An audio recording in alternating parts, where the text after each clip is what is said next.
We have not gotten security alerts like that from the U.S. Embassy in Jerusalem. Right now, explosions are being reported across multiple Iranian cities simultaneously. The United States military, flying off 2 aircraft carriers, has reportedly joined Israel in striking the Islamic Republic of Iran directly. And the sitting president of the United States just went on camera and confirmed it. If this holds, it is not a proxy conflict. It is not a warning shot. It is American jets over Tehran. And the world is still trying to absorb what that means. This is not a situation developing in the background. This is happening right now. And what comes next will determine the shape of the Middle East, and possibly the global order, for decades. Let's get into exactly what we know. On February 28, 2026, multiple major news outlets, including the New York Times, NBC News, the BBC, CBS News, and the Jerusalem Post, reported that a large-scale coordinated military operation struck targets inside Iran, not along a border, not a proxy position in Syria or Iraq, inside Iran, in Tehran, in Isfahan, in Qom, in Karaj, in Kermanshah, 5 cities spread across the country, reporting explosions within what appears to be a compressed operational window. According to reporting from Reuters and Iranian state media, confirmed targets in Tehran include the Islamic Revolutionary Guard Corps Intelligence Directorate, one of the most sensitive facilities in the Iranian security apparatus, as well as sites in the University Street area and the Republic District of the capital. Perhaps most significantly, reports indicate that at least one strike landed in close proximity to the office of Supreme Leader Ayatollah Ali Khamenei himself. Reports circulated that Khamenei was moved to a secure location ahead of the operation. That detail alone tells you something.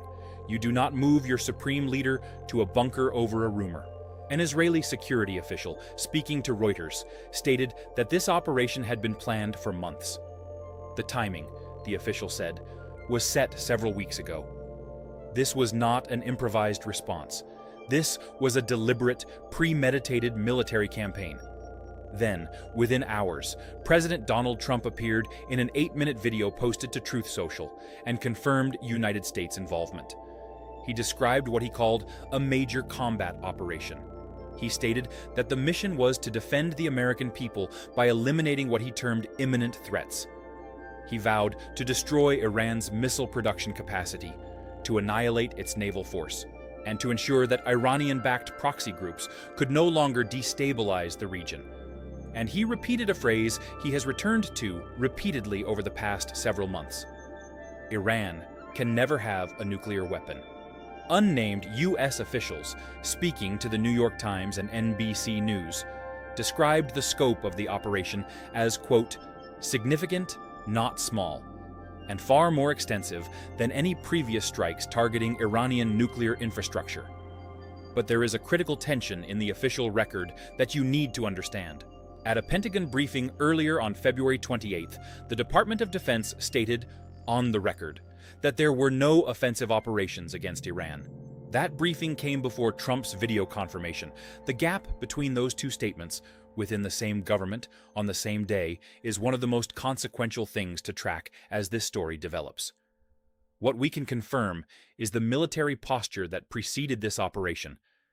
And it was not subtle. In early February 2026, the USS Abraham Lincoln, a Nimitz-class aircraft carrier, was photographed in the Arabian Sea.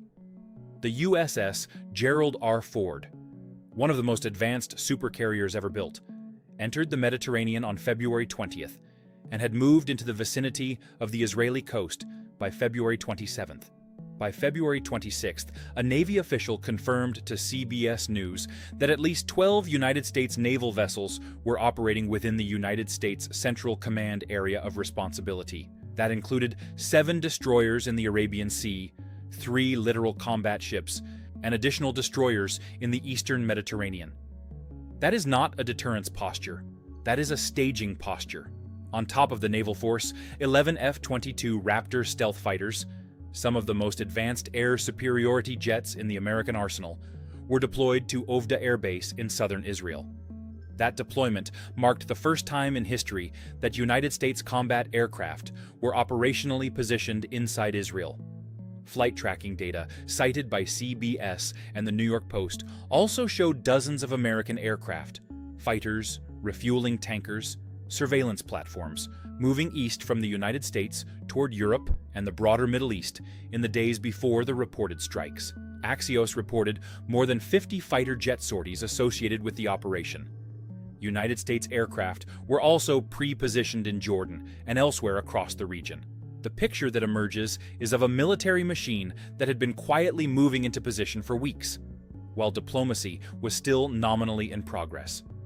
And the diplomacy had failed. That part matters enormously.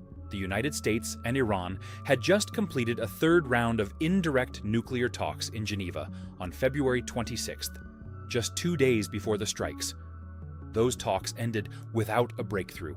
Iran refused to halt uranium enrichment and rejected limits on its ballistic missile program. The International Atomic Energy Agency, the United Nations body responsible for monitoring nuclear compliance worldwide, had confirmed that Iran's uranium enrichment had reached 60% purity. Weapons grade requires 90%. But the gap between 60 and 90 is not as wide as it sounds, and the trajectory was what alarmed American and Israeli planners. Trump had issued what amounted to an ultimatum, roughly 10 to 15 days from mid-February, telling Iran to reach a deal or face what he called really bad things. On February 27th, he told reporters he had not yet made a final decision on strikes. Less than 24 hours later, the operation was reportedly underway. General Dan Kane, the chairman of the Joint Chiefs of Staff, and Admiral Brad Cooper, the commander of United States Central Command, had both briefed Trump on military options on February 27th, the day before the reported strikes. Israeli Defense Minister Israel Katz described the operation publicly as a preemptive attack to remove threats, and acknowledged that retaliation was expected. An Israeli military spokesperson stated directly that a missile and unmanned aerial vehicle attack against the State of Israel was expected in, quote, an immediate time frame. That warning is still active. The international response has been, in a word, fractured, and the fractures are significant. The United Kingdom and France have historically backed Israel's right to self-defense, but neither government has publicly endorsed direct United States military strikes on Iranian soil. As of the latest reporting, neither London nor Paris has issued a formal statement of support for the February 28th operation. NATO, the collective defense alliance that binds 30 European nations to the United States and Canada, has not been activated and has issued no formal position on the strikes. The United Nations Security Council, the body theoretically responsible for authorizing or condemning military action against a sovereign state, had not called an emergency session as of the time this script was finalized. UN Secretary-General Antonio Guterres had previously called for restraint following earlier escalations. Whether the Security Council moves to condemn this operation will tell us a great deal about where Russia and China stand.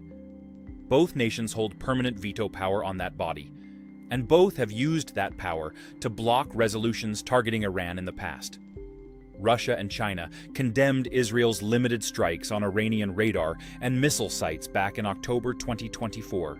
Their response to a far more extensive joint American-Israeli operation will be sharper and potentially consequential in ways that extend well beyond the Middle East. Regional governments across the Gulf, across the Levant, are, according to NBC News reporting, reeling. Many of those governments had quietly signaled to Washington that they feared an escalation of exactly this magnitude. The Gulf states that host American military assets are now in an extraordinarily difficult position. They benefit from the American security umbrella, but they also share geography, waterways, and economic ties with Iran. If Tehran retaliates broadly, and it has vowed to do so, those nations will feel it.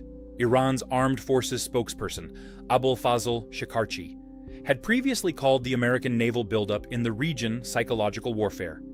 He promised a decisive and crushing response to any strike. Khamenei, in statements from early January, warned that any American military action would trigger what he called a regional war. The mechanism for that retaliation is already in place.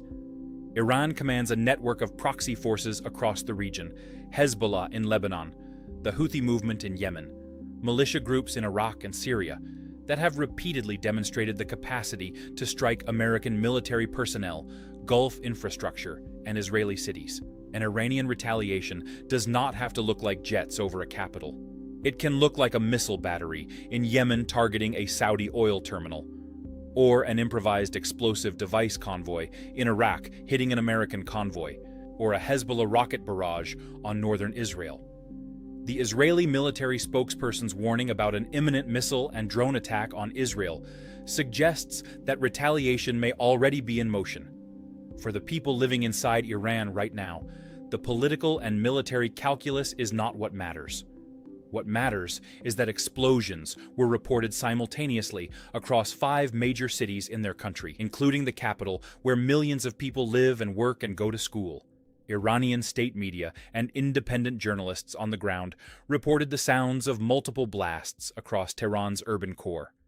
The areas near the Islamic Revolutionary Guard Corps Intelligence Directorate, a district woven into the fabric of the city, not an isolated military compound, are populated neighborhoods. Karaj, one of the reported strike locations, is home to nearly 2 million people. It sits directly adjacent to Tehran's western suburbs. Iran's government moved quickly to close its airspace in response to the strikes, according to Reuters and Tasnim news agency. Airspace closure of that kind sends civilian aviation into immediate chaos. Commercial flights rerouted, airports effectively frozen, communications through normal channels disrupted.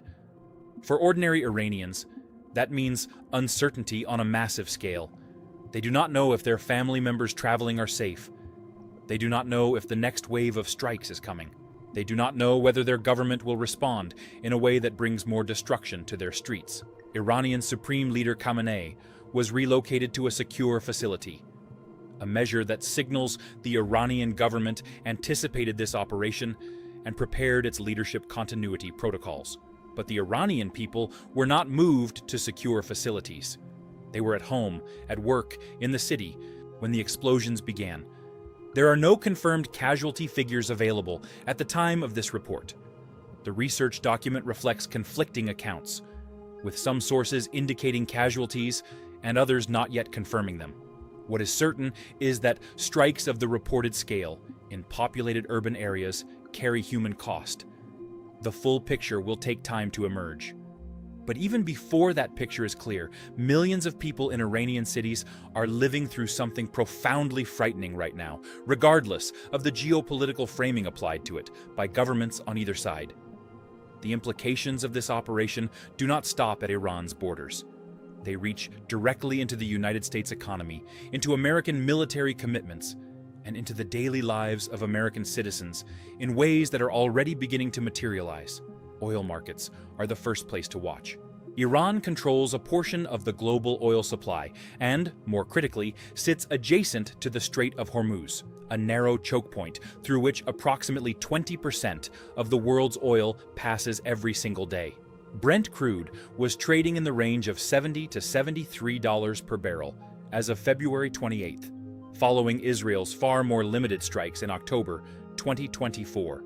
Markets spiked within days. A larger, American-involved operation carries significantly greater disruption risk. If Iran retaliates in ways that threaten tanker traffic through the strait, through mines, missile threats, or naval action, the price of oil does not just rise slightly, it surges. And that surge hits American gasoline prices, shipping costs, airline fares, and virtually every sector of the economy that moves goods from one place to another. The United States military footprint in the region is now enormous and fully committed. 12 or more naval vessels, 2 carrier strike groups, stealth fighters positioned inside Israel, combat aircraft spread across the region. This is not a force you can quietly withdraw if the situation deteriorates. It is a force that, if Iran retaliates against American assets or personnel, creates a direct obligation to respond. The question of what Congress was told and when is already being raised, because a major combat operation of this scale triggers legal and constitutional questions about war powers authority that will not remain quiet for long. For Americans with family members serving in the region, aboard those carriers, at those forward bases, the anxiety is not abstract. the reported threats of Iranian retaliation against American forces are not historical footnotes. Iran has demonstrated, through its proxy networks, the capability to strike American military personnel at multiple points across the theater. The American embassies in Beirut, Baghdad, and Amman have been monitoring threat levels around the clock. The State Department's travel advisories for the broader region are expected to escalate. American civilians in Lebanon, Iraq, and the Gulf states are now living in a security environment that changed materially in the last 24 hours. What nobody, on any side of this conflict, has a clear answer for is what the next move looks like. The next 48 to 72 hours are, by any analyst's assessment, the most dangerous window. Iran has promised retaliation. Its proxy network is capable of acting quickly. The Israeli military has warned that an attack is expected in an immediate time frame. The United States has 2 carrier strike groups in the water and combat aircraft forward deployed, which means any Iranian strike on American assets would trigger an immediate military response. And that response would escalate the conflict to a level that has no recent precedent. The diplomatic track is not dead, but it is on life support. Intelligence analysts and foreign policy officials who spoke to the New York Times described the operation as extensive and ongoing. That word, ongoing, is worth sitting with. This may not be a single night of strikes. This may be the opening phase of something larger. Iran's nuclear program, the stated justification for the operation, was not fully destroyed in a single night. It never could be. The facilities are buried, hardened, dispersed, and in some cases built into mountainsides, specifically to survive aerial bombardment. If the goal is to set back Iran's nuclear timeline rather than eliminate it permanently, then the question that follows immediately is, what happens when Iran reconstitutes?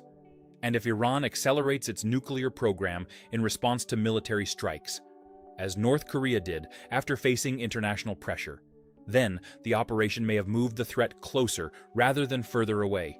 None of the actors involved have clean hands here. None of them have a clear exit. And the people who will pay the highest price, the civilians in Iranian cities, the soldiers on all sides, the families in Israel who have lived under the threat of retaliation for months, the workers in Gulf nations now caught between great powers, had no vote in any of this. The situation is still developing. The retaliation window is open. The diplomatic path is unclear. And no one who is watching this closely, in Washington, in Tel Aviv, in Tehran, in Moscow, or in Beijing, is sleeping easily tonight. Stay informed, keep watching, and don't look away.